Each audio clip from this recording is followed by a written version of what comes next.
రాష్ట్రంలోని 16 నెలల పాలనలో సీఎం రేవంత్ రెడ్డి తప్ప ఏ ఒక్కరూ సంతోషంగా లేరని బీఆర్ఎస్ కార్యనిర్వాహక అధ్యక్షుడు కేటీఆర్ తెలిపారు. హైదరాబాద్ మల్కాజ్గిరిలో ఏర్పాటు చేసిన కార్యకర్తల సమావేశానికి హాజరైన కేటీఆర్ వివిధ పార్టీల నుంచి వచ్చిన వారికి కండువా కప్పి ఆహ్వానించారు. కాంగ్రెస్ పార్టీ చెప్పిన అత్యాశలకు ప్రజలు మోసపోయారన్న గులాబీ నేత రాష్ట్రంలో ఏ ఎన్నికలు వచ్చినా కాంగ్రెస్ బీజేపీలకు కర్రు కాల్చి వాత పెట్టాలన్నారు. మంచి నేతలను ఎన్నుకుంటే మంచి జరుగుతుందన్న కేటీఆర్ రేవంత్ రెడ్డికి అధికారం ఇస్తే తులం బంగారం కాదు, కనీసం నకిలీ బంగారం సైతం రాదని ఎద్దేవా చేశారు. ఈ నెల 27న జరగబోయే రజతోత్సవ సభకు మల్కాజ్గిరి నుంచి భారీగా హాజరై విజయవంతం చేయాలని కేటీఆర్ కోరారు.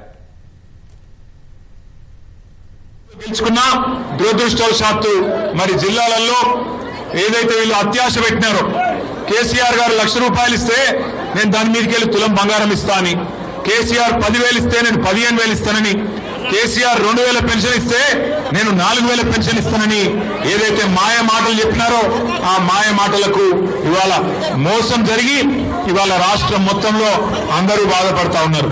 రాష్ట్రంలో ఇవాళ ఎవరన్నొక్కరు సంతోషంగా ఉన్నారంటే ఒకే ఒక్కడు రేవంత్ రెడ్డి తప్ప ఎవరు సంతోషంగా లేరు. ఆఖరికి ఆయన మంత్రివర్గంలో ఉండే మంత్రులు, ఆయన కింద పనిచేసే ఎమ్మెల్యేలు కూడా సంతోషంగా లేరు, బాధపడతా ఉన్నారు. అందుకే నేను మిమ్మల్ని అందరినీ కోరేది ఒకటే, ఒక వ్యక్తి చేతుల్లో ఒకసారి మోసపోతే తప్పు వాళ్ళదైతుంది, రెండోసారి కూడా వాళ్ళ చేతుల్నే మళ్ళా మోసపోతే తప్పు మనదైతుంది.